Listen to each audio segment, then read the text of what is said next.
Welcome your host, Caddy Frink, as she leads discussions about substance use disorder and the journey to recovery. You are listening to Redefining Recovery, a recovery revolution.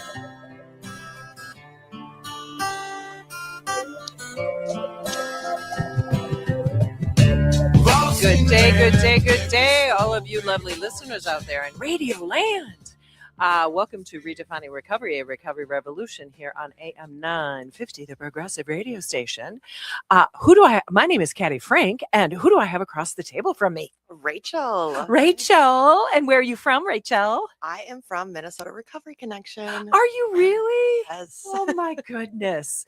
So today, Rachel and I are going to have, I've been using the word robust conversation. I was in training last week, and one of the students in the class, Brittany, I kept saying, are we going to have a robust day to her? And she's like, we are going to have a robust conversation. So it's kind of the word of the week. So we are here for Minnesota Recovery Connection. We are having a show talking about what? Resources for people when they get out of treatment, and how you can support your loved one when they are also getting out of treatment. Okay, so that's the topic of the day. But first and foremost, Rachel, what's right with you? You know what? I had some car problems this morning, but despite that, I was still able to make it here with you. So that is what's right with me. Nice, because I was freaking out when I got the text saying, Caddy, I'm off the side of the road with my engine smoking. I'm like, okay, second solo show. Luckily, I had someone come and save me, though. So Dun, da-da. He actually had a white vehicle, so his white horse was a white vehicle. That's funny. I was actually thinking that. So what is right with you, Caddy? What is right with me? Let's see. It is towards the end of the work week. It is Saturday to those that are listening, but it is a week of grounding self in changes that are always happening in life, and just remembering that sometimes things are out of our control, but what can we control? Right. And it isn't always easy. Got to use those coping skills. I know, coping. So, so I am just honoring the fact that when change happens, I need to take stock. I need to make sure that I take care of myself. And not that, you know what? That's very fitting for right now. So I like that. Yep. Yeah. Except for the fact that I do have my go-to right now. I'm needing more sugar than I normally need. I still have those phases in my mind of like, how am I going to cope? Yep. I'm not going to go to alcohol. Right. But what is my coping mechanism? Right. And sometimes it's things like sugar or carbohydrates. Oh, I love carbs. I know. Carbs are so good. Oh, gosh. Oh, my goodness. Yes. Okay. We just had a moment there, folks. Just had a moment, a carbs, sugar moment. But you know what? When we think about it, people who struggle with substance use disorder struggle with addiction. Yep. Sometimes we have behaviors that are what we can fill the void with versus going to those substances. Yeah. What's the way that you maybe cope with a hard situation? Just let's be transparent here. You know what? I'm not going to lie. I grab my vape. I'm not going to lie to you. You know, yeah. It's about as transparent as I can get. Yeah. And you are not alone. You know what else helps me though is that sometimes I just need a few minutes to be by myself to process whatever the situation is, and that usually helps me. 5 minutes, 10 minutes, sometimes it's 30 minutes. Sometimes it's a couple of days. Yeah. Well, sometimes you have to step away. Yep. You have to step away. It can be 3 minutes, 5 minutes. It can be 30 minutes. It can be a day. There was a situation that popped up a couple of days ago where somebody got some information and they were not happy with it. Yeah. And all of a sudden I saw the warning signs of, I've got to go. And I'm like, okay, I've got to chase. But what this person did is they went outside and they vaped. Yeah. Just needed to like take a moment. And then, I came up on my white horse, Mama Caddy is what Rachel calls me. Yep. And I just said, okay, wait a minute, let's talk about this, because sometimes it helps to intervene when there's a hot moment and be able to explain the why. Yeah. The why is important. Because sometimes we can make a statement and Yep. then all of a sudden somebody gets all hot to trot and they Yep. like take that as like the thing. And Yep. it's like, oh, wait a minute. Wait a minute. We can talk about Yeah, this. more information necessary. Yes. Pause, Right. get your vape in your mouth, and then let's talk. Yes. So we started out talking about people going to treatment, people coming out of treatment, and we were trying to think about what does that conversation look like when somebody is in coming out. So why don't you do a slight reflection on Rachel's story so people kind of know a little bit about you, because yours is a little different from some of the traditional ones in terms of the length of time that you invested in yourself. I'm going to Yes. phrase it that way. Yes. So my situation, I think, is a little bit different just because, well, maybe not different. I'm sure a lot of people have gone through this, but I had a child protective service case when I went to treatment. So that meant that my son was living in a foster home. So when I went to treatment, I had to get into a family program. So eventually my son could come and live with me in treatment. So I was in my outpatient program for 10 months. Part of that was because I couldn't find housing, but I ended up being there for 10 months, got custody of my son back, and then eventually was able to transition into my own housing. So when I hear 10 months, most people who might be listening to this might freak out because they're like, 10 months? What Yeah. do you mean? Yeah. But why did you have that length of time? I mean, what was kind of, or maybe what was that journey like? So you went in and Oh, well, Caddy, when I went in, I was telling myself in my head, you're only going to be here for 30 days. okay, okay. When you have a child involved, you have all of these steps that you have to complete.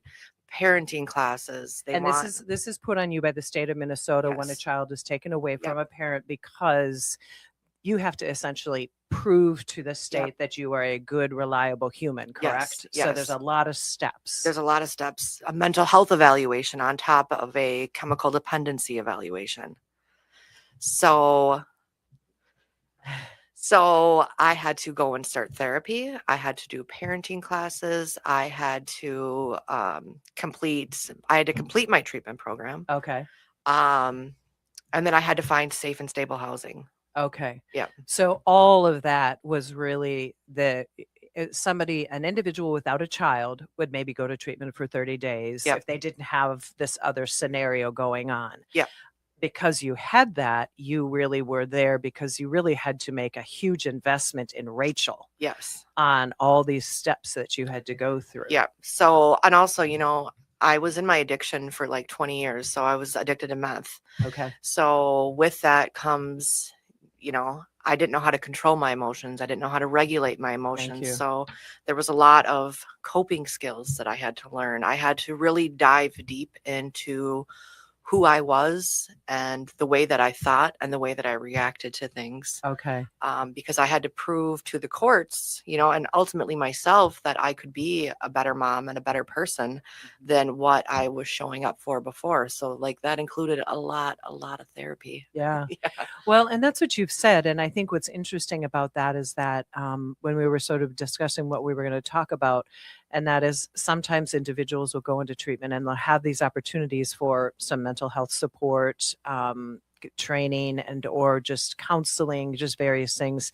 And there might be kind of a brush off, blow off of it because you're not ready for it. Yeah. But I think one of the things you told me was that in hindsight, it could have been helpful at the time, but then because you did have this long journey that you were doing sort of Rachel investigative and improvement and learning, that now, on the other side of it, you see there's a real big importance of the counseling and the things that they did. Yeah. And I think when I think about people who are going into treatment for like a 30-day, you're not going to get all that 10 months worth of love. Oh, you're not. Not at all. You're No. going to get kind of stable is what I'm thinking. Yep. So when we come back, I want to kind of dive into, as you said, some of the resources that are available. Let's talk about what it looks like to when somebody gets out of any kind of treatment, what are the expectations on everybody's side, not just the person who's been in there, family, friends, relatives, environment, all those things. So thank you for listening to Redefining Recovery, Recovery Revolution here on AM 950, the progressive radio station. My name is Caddy Frink and Rachel. See ya on the other side. Thank you for listening. We've all seen the man at the liquor store begging for your change. The hair on his face.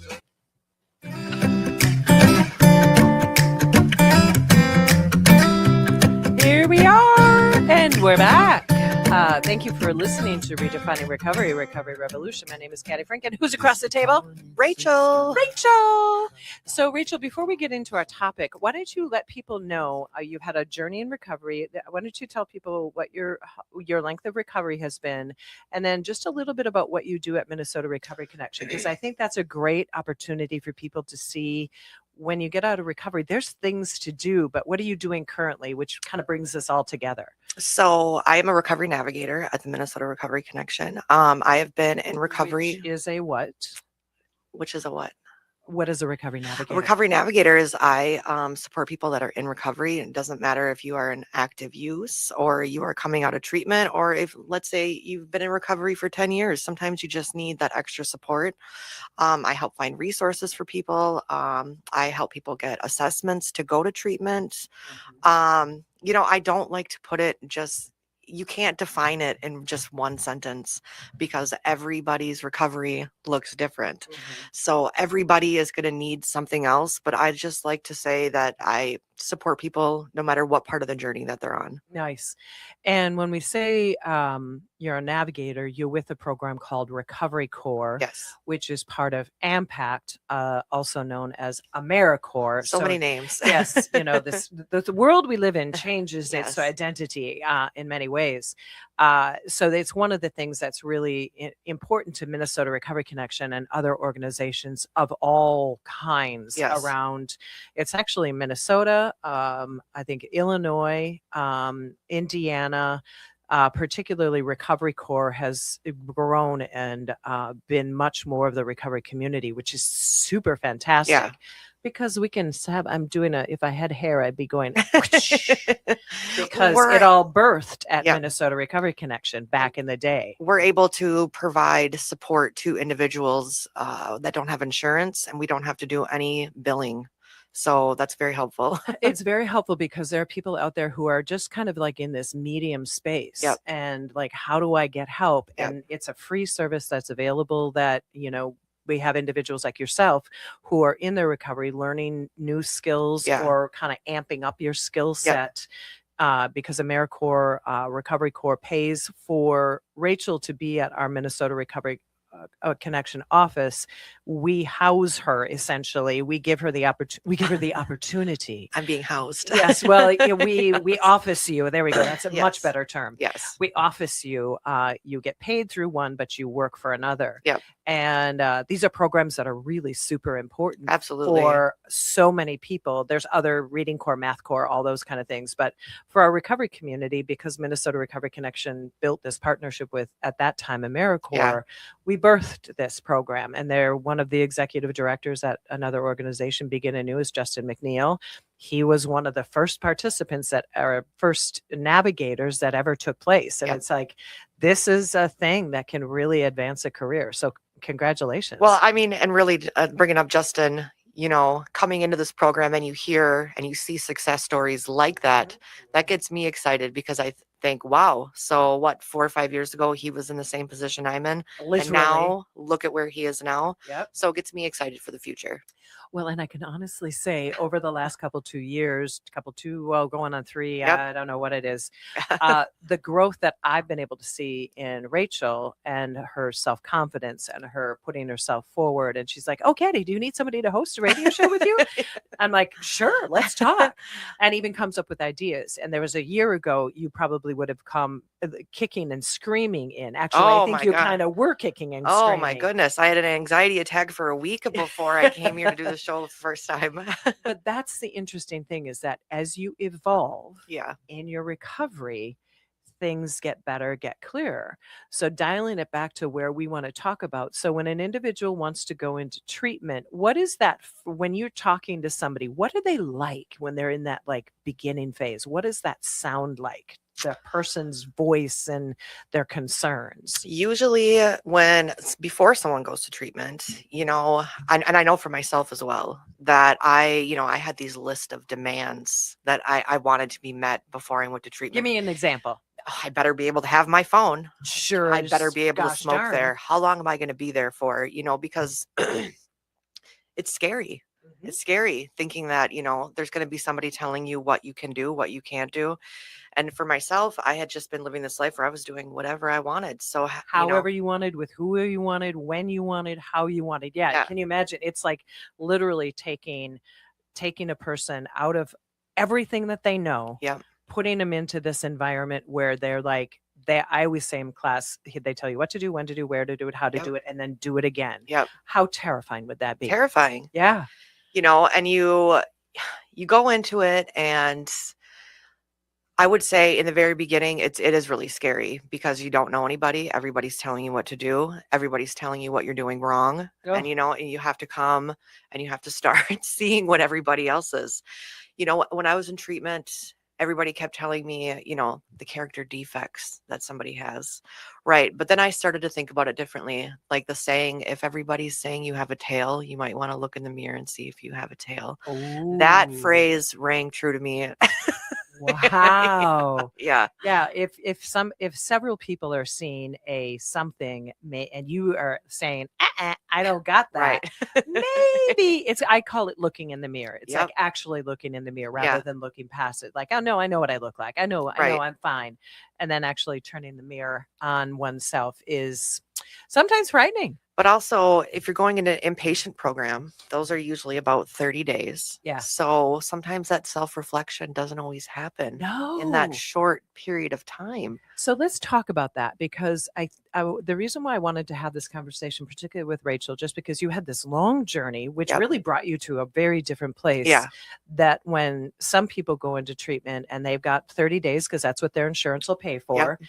And so you really outlined it really well that, I want to have my phone. I want to be able to do this. I want to be able to do this. And then they get there and like maybe 2 out of those things might be kind of true. Yeah. Kind of available. Like you can use your phone, but only during these hours. Yes. And you can talk on, you can have a vape, but only at this time. When we tell you, you can have your vape. Right. Yeah. So when somebody is going to treatment, you're taking them out of the world that they totally understand, they can master, putting them into a new world. Yep. So anybody who loves somebody who's going into treatment, if somebody says after 5 days, which I've heard more times than I care to understand, after about 5 days, they want to bolt. Oh, yeah. Yeah. Out of here, because I don't want to do what they're saying. And also, tell me if I'm wrong, they don't feel well either. No, absolutely not. What's going on in that like first week or two?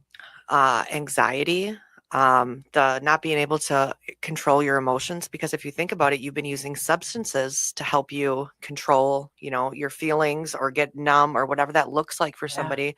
So usually you might be overwhelmed with feelings because you haven't felt them in a very long time.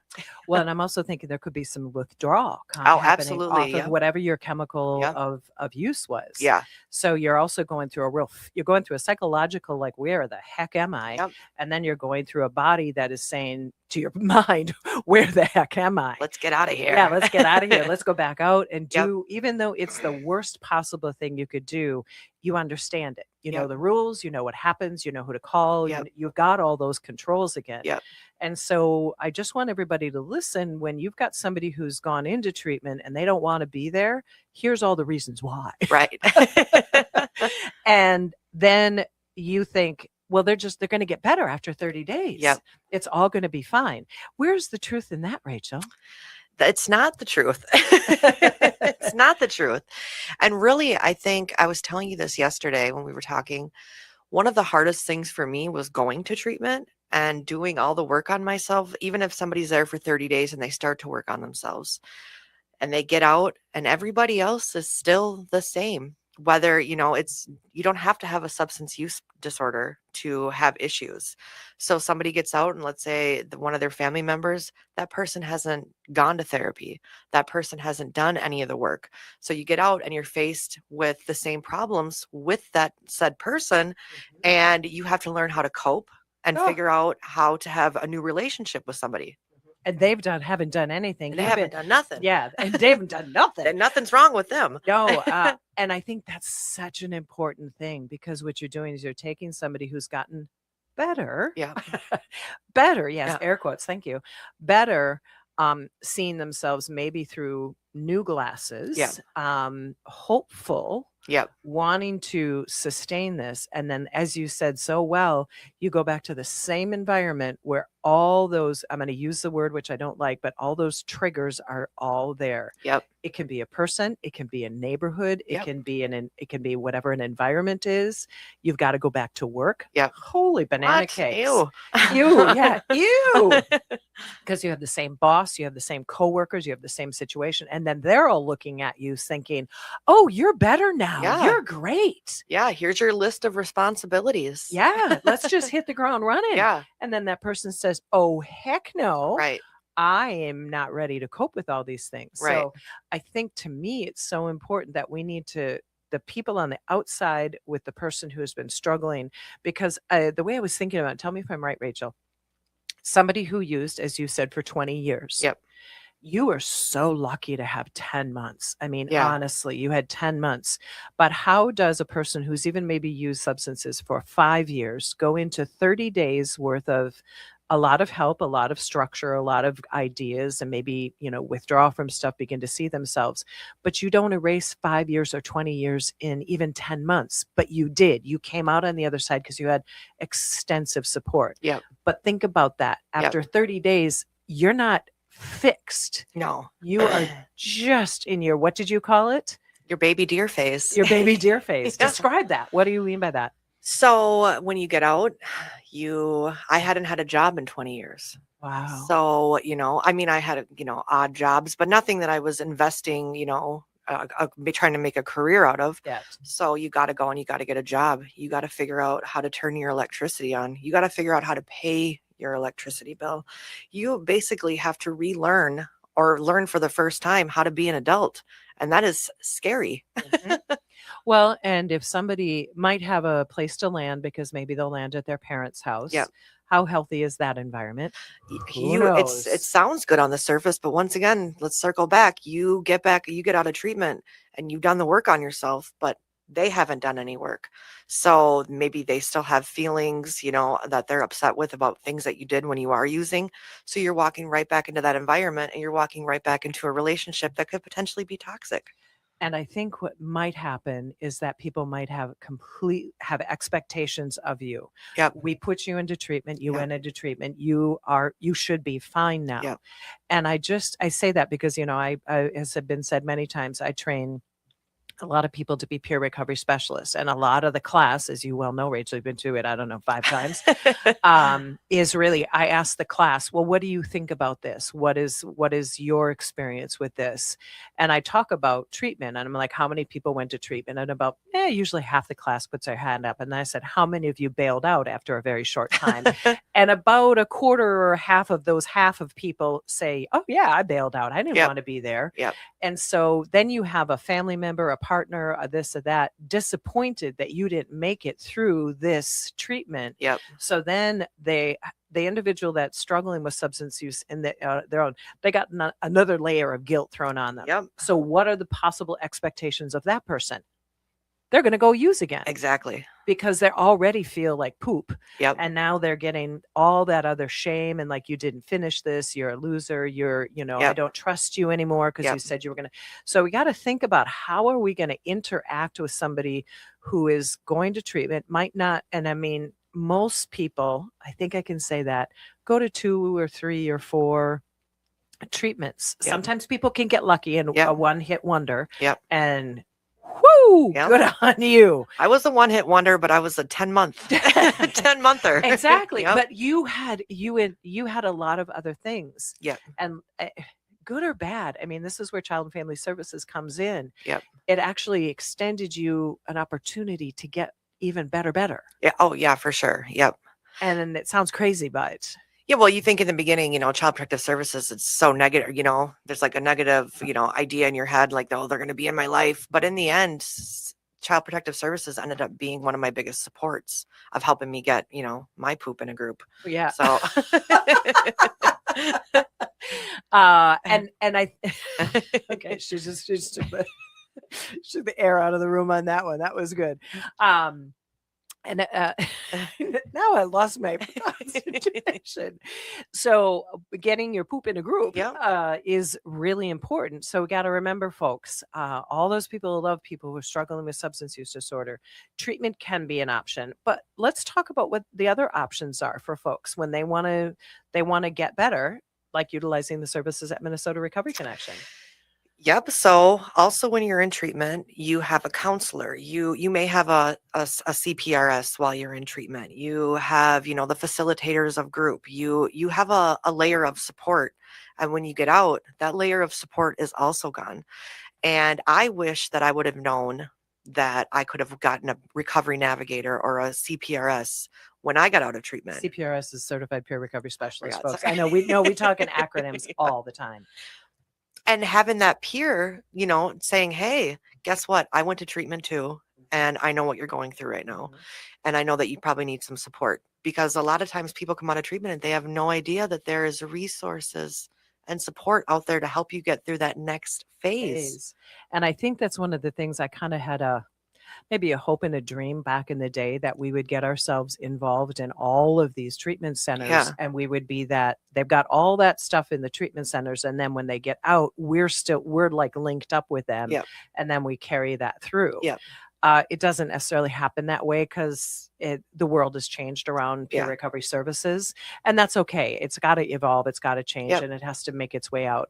I want to take a step back. So let's say somebody calls and they don't want to go to treatment. What are some of the things that you advise an individual to support them with? What does that look like? Because treatment's not for everybody, and they might not have the resources. Okay, so let's start with, maybe we can go and check out some meetings. Not all recovery meetings are AA or NA based. I find sometimes those have a lot of rules or perceptions. And I find nowadays, a lot of people are looking into like the all recovery meetings, where it's, come as you are. What are the 5 things? 4 things that we talk about. So an all recovery meeting is we talk about mental, spiritual, physical, and emotional health. Sort of on your own, on your own speed track there. Oh, that was a really bad way to say that. On your own terms. That's really what I meant to say. So I guess seeing if they're interested in going to meetings. I like to make goals when I work with the participants. I go through and figure out what their recovery capital is. Which means all the areas. Maybe you can name them off for me, because I can't right now. It's the same one: spiritual, mental health, and physical. It's like what's your best area, and then maybe what's the area that you need to pay some attention to. So sometimes it's finding a job. Housing is its own monster, so I'm still trying to figure that one out. But maybe they need to go to a training program to find a job. There are programs out there such as Twin Cities Rise. There is Summit Academy. There are places that can give you, there is also Recovery Corps. Imagine that. A navigator, like sitting across the table from me. Places that can help you get some training, so you can go and you can find a job where you would be able to financially support yourself.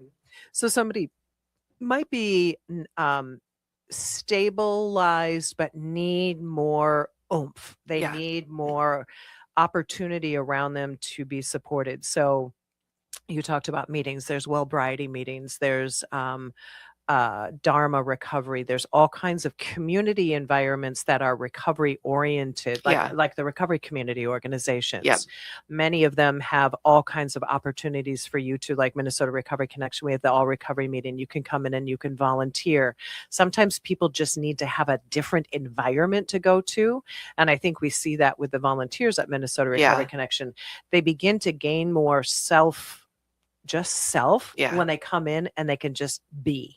They don't have to Right. be anything to anyone, but answer our phones, Yeah. be respectful, kind of get their boots back on the ground. Yeah.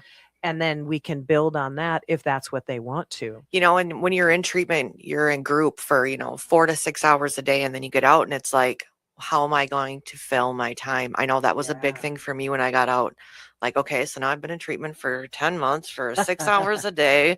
Now I'm getting out. I have my own place. But now what am I going to do? Now what am I going to do? Yeah. So volunteering at different organizations is a great way to fill your time, especially at a RCO, recovery community organization, because then at least you're surrounded by other people that are in recovery. And I think that kind of helps boost your morale a little bit. Yeah. Well, you get to see people who are Yeah. successful in their recovery. Yep. And we have people that sometimes have lapses in their recovery, Yep. and that's acceptable as well, Yep. because this is a disease that we, on our best days, we've got our stuff together. Yeah. And there are sometimes when life hits you like a rock. Yep. And sometimes somebody will lose their recovery time and they have a reuse, but we're in an environment that says, okay, come on back. We still love you. Yeah, come as you are. Life's all the Yeah. time. Absolutely.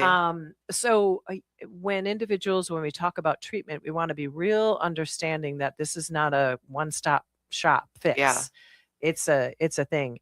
I want to kind of remark about when we were out in the parking lot, when we were kind of figuring out what happened with Rachel's car. Her significant other was here, and he said, you're going to go and you're going to talk about, and he goes, there was a car issue going on. And he's like, this is the kind of stuff that will make somebody go out and use again. Yeah. You got a car, maybe you got, the beater that we all have in Minnesota's Yep. at some point in time. And Yep. then do you remember what he said? Okay, she doesn't. I do. He's like, this is why you need somebody to call. This is why you might have a problem with coping, because Yep. you like, what do I do? My car died. I've been in treatment for 3, 6, 9 months. Yep. And all of a sudden I seem like I have my stuff together. Now I can't get to where I'm supposed to go. I might just like pack it in and say, I know where my dealer is though. Oh, It's still in my phone. Absolutely. I would have used that as an excuse to go and reuse. Yeah. For sure. I lost my car. Here we go. Here we go. Yeah. Here we go again. Here we go. And see, that's when life hits people really hard Yep. with the unexpected things. Yep. So what we want to do is we want to be very mindful of that. If the individual that you care about, you love, all of a sudden has an event, it may not seem great to you or big to you, but it impacts how they're kind of journeying through. Don't blow it off. Say, okay, it sounds like this is really upsetting. How can I help you? Yeah. And Rachel's partner came up on his white horse truck and got her to me, which I was super grateful for. So Yeah. I didn't have to do a solo show again. But these are the things that can really bounce people off of their recovery journey. Absolutely. Absolutely. Sometimes things happen in life, and if you don't have those coping skills or you don't have that support from your support system, then you can start Tail spinning. Yeah. And we've seen it happen. Yeah. We've seen it happen with volunteers.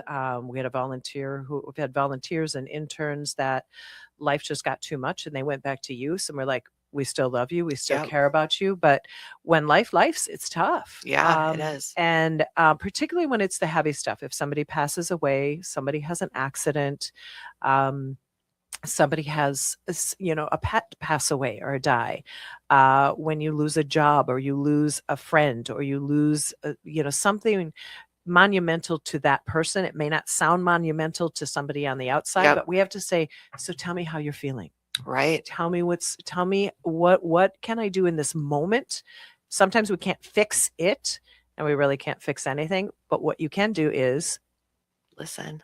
because a lot of times people who are in their early recovery are acknowledging things that have been going on with them. And if you see somebody who's like in a space, in a place, and you're like kind of not recognizing, you want to just tell me what's going on in your head? I think that was probably one of the most valuable things that I learned about myself coming out of treatment and into recovery, was that I sometimes just needed to process things, events, conversations, happenings with somebody else.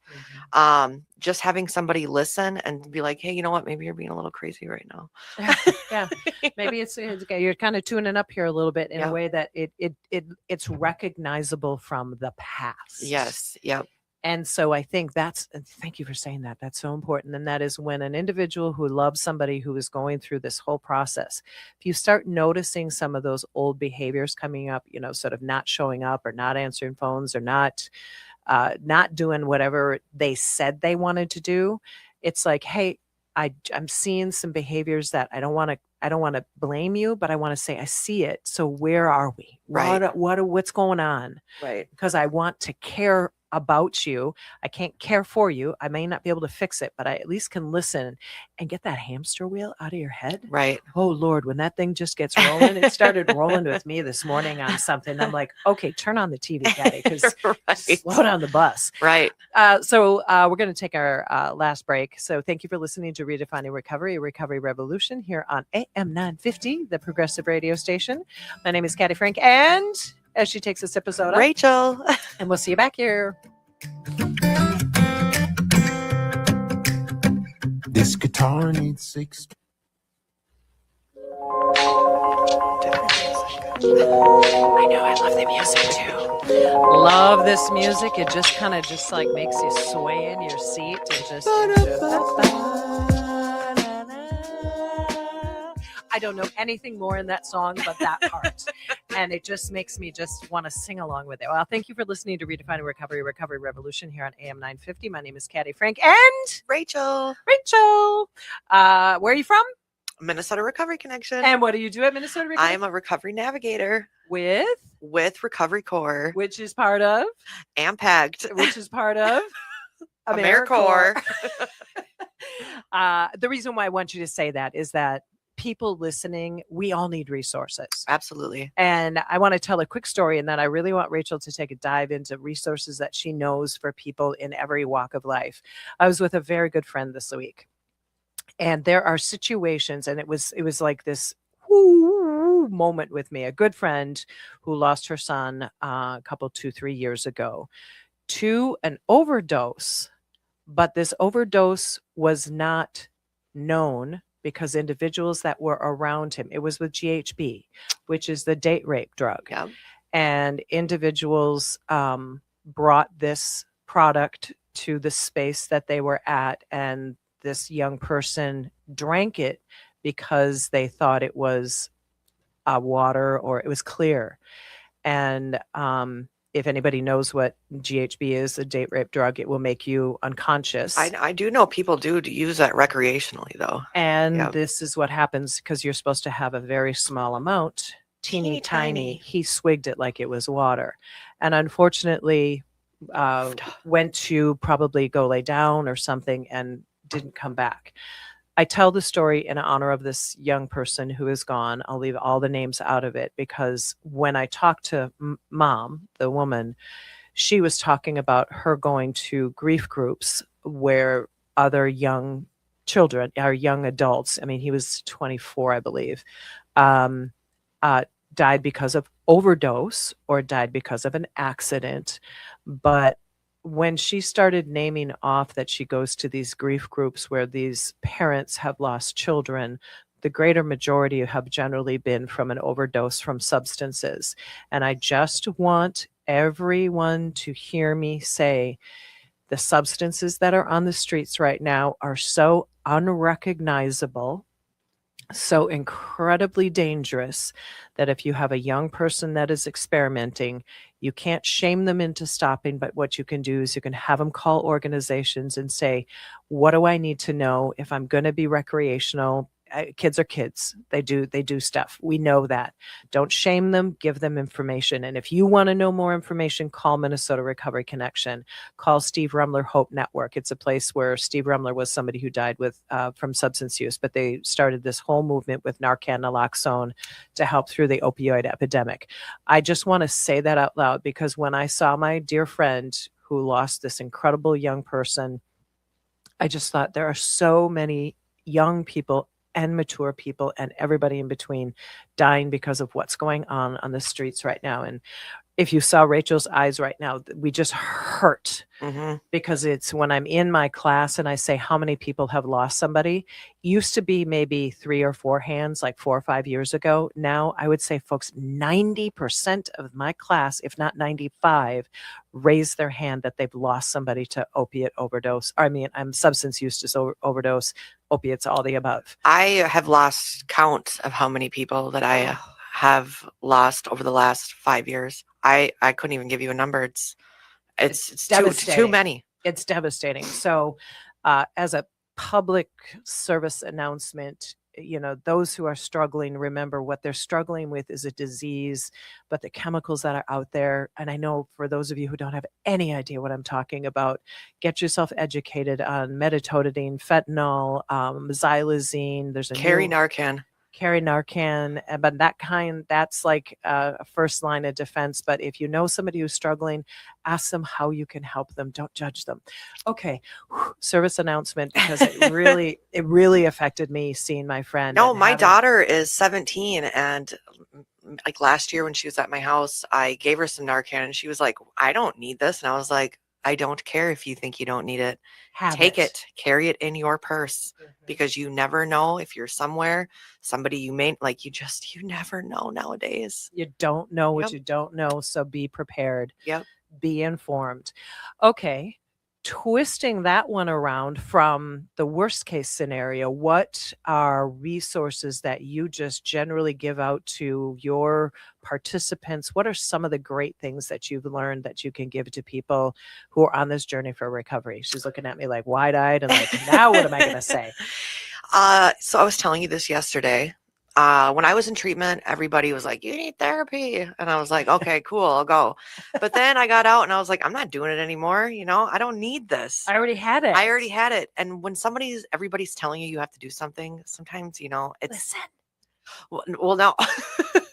Everybody's telling you to do something. It feels forced, right? Thank you. So when I got out, I stopped going to therapy. Okay. But about a year ago, I was like, you know what? I'm going to go back just for myself.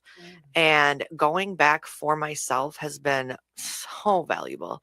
So I would encourage anybody who has had trauma or whatever you know what? I take that back. Everybody needs to go to therapy. Everyone needs to go to therapy. Well, I think that's kind of not a bad idea for everything that's gone on with COVID. Yeah. And all of the ways that we had to change our world. Some people went into substance use during that time frame, so they could still be struggling. Some people who were in recovery went back to use. Current events, all the trauma, particularly in the state of Minnesota, that took place in the last few months, still potentially happening. You might not be comfortable with what's going on worldwide right now. Sometimes we just need to get it out so that it doesn't fester, because it's that festering that can bring on like really weird ideas on how to get it out of your head. Let's see here. So we got therapy off the list, getting your mental health. Right. Okay. So now you need a job. How are you going to get a job? A lot of people have backgrounds that is a barrier to get a job. I know for myself, I have a criminal record. So it's like, where do I go from here? I do know that there is a job fair. I want to say April 14th or April 20th. Check out our website. No, at the Minneapolis Public Library, downtown Minneapolis, which is just a job fair for people that have a criminal background. Justice impacted background, we like to say. She's always getting me on the words. It's my job. So what I want you to know is that people are going to be in so many different phases of their recovery journey, or even not even in recovery. Let's just be real. People are going to listen to this and they've got somebody who's actively using sitting next to them. Yep. They have resources. We can help people who want to help people. We've got Thrive Family Services. They help people who have got people in their family struggling with substance use disorder. If you know somebody is struggling, you can call Rachel, you can call Josie, you can call Minnesota Recovery Connection and say, how do I help my person? And we're going to say, we can't help your person without your person knowing that they want help, but we're willing to walk into that space with you, possibly. There's a bounty of help out there, but because it's such a stigmatized disease, we think nobody else has ever been through this. Nobody else knows what we're going through. Nobody else, I'm going to be judged. No, we want to keep people alive, folks. It's funny. I was just thinking that this morning.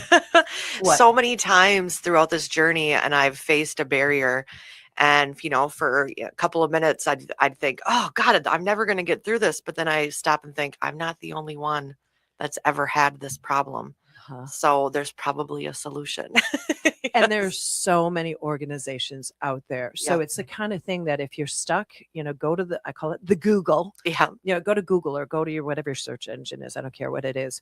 And just put it in. I need help with blah, blah, blah. Or call me and I'll Google it for you. Yeah. And you'll have an ally, because what we Yes. are is we're allies for people who are in any space or shape around people struggling with substance use disorder. Yeah. It is a disease. It is something that is complicated. It can be overcome. It also, we can help people who want to keep using their substances, but we want to keep them safe. We call that harm reduction. Huge caveats back and forth on that. But you know what? We want to keep people alive, right, Rachel? Absolutely. Because then they might just get more better. Yes. So thank you for listening to Redefining Recovery Revolution here on AM 950.